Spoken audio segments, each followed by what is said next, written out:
सिडकोतील सर्वात जुनी सराफी पेढी अश्विनी ज्वेलर्स, आपला घरचा सोनार. आता सजूया नखशिखांत अलंकारांनी.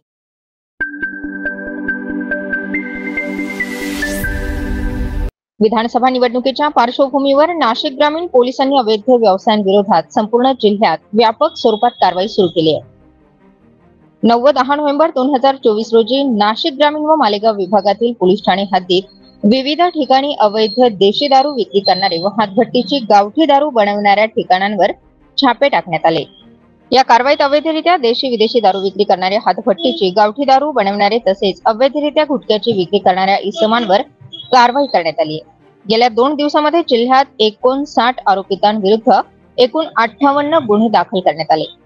या कारवाईमध्ये 816 लिटर देशी विदेशी दारू तसेच हातभट्टीची गावठी दारू तयार करण्यासाठी लागणारे रसायन, 22,850 लिटर असा गावठी दारू, 701 लिटर व इतर साहित्य सामुग्री असा एकूण 9,47,410 रुपये किमतीचा अवैध मद्यसाठा जप्त करण्यात आलाय.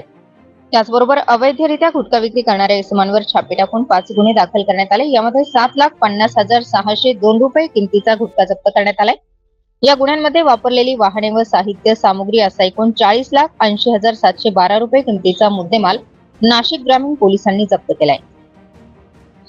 स्टार 24 फास्ट न्यूज साठी माधव खाबिया, नाशिक ग्रामीण.